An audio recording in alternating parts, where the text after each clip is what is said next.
Tanya was asking the great question earlier. Now that we know that the heat wave's got 2 more days and we've got rain on the backside of that, best time to get everything done outside, including mowing that lawn? Well, let's break down the mowing forecast from a fundamental standpoint. Obviously, on this Friday, we've eclipsed the AM and noon periods, so wait until after 5:30, 6 o'clock, okay? We begin to get a little bit better heat-wise, but even if you're going to be outside, I want to give you some just friendly reminders when we get down to this. Even if you're not thirsty, your body's like, no, I'm good.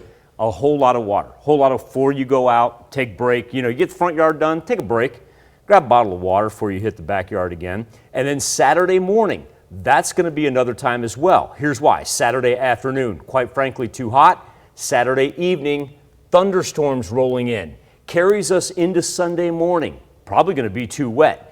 Put the noon hour around Sunday on the yellow because those pockets that are going to have heavy rain, still going to be drenched. Now, Sunday evening, give it a chance to dry out. Temperatures down into the 80s, if not the 70s. Monday, all right, for those of you that get the heavy rain, you're going to have to put up with the dew. And even at the noon hour, it's going to be okay. It's going to be safe to be outside. But really, Monday evening, because we'll get a break from the heavier rain, our temperatures going to be absolutely delightful for the beginning of August, and it's going to be safe to be outside for prolonged periods of time, because that is not where we stand right now. As for the 3rd consecutive day, we are up into the 90s at the noon hour. Over 7th and Range Line in Joplin feels like 98. That's not too bad compared to the past couple of days, but at the same point in time, we're still throwing up triple digits at a whole bunch of places throughout the 4 states. And remember, 2:30 to 4:30, well, that's the hottest part of the day, so we got a ways to go. Tanya, I do want to point out, too, this excessive heat warning that we're looking at, for the most part, it's been extended.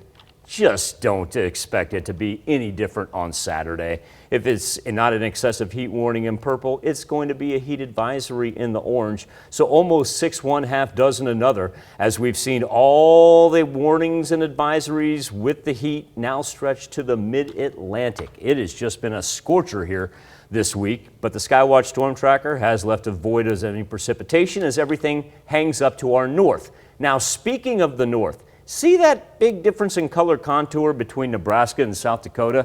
Well, that's a little bit of a cold front, that is finally going to be able to penetrate its way down to the south. And as it does, we see a little bit of rain through central Missouri for tonight.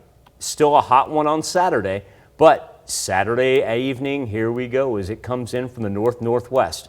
You see the red and the orange, that's the heavy rain that I was talking about. It's intermittent, but at the same point in time, on the backside of it, how about some temperatures that are not going to scorch us? As a matter of fact, Sunday's high only of 86 and a whole bunch of low to mid 80s for our first full week of August. All right. I'm looking forward to this cool down. We are due, that's for sure. That is no joke. Mother Nature decided we were going to even up July real fast. All right, thanks, Michael.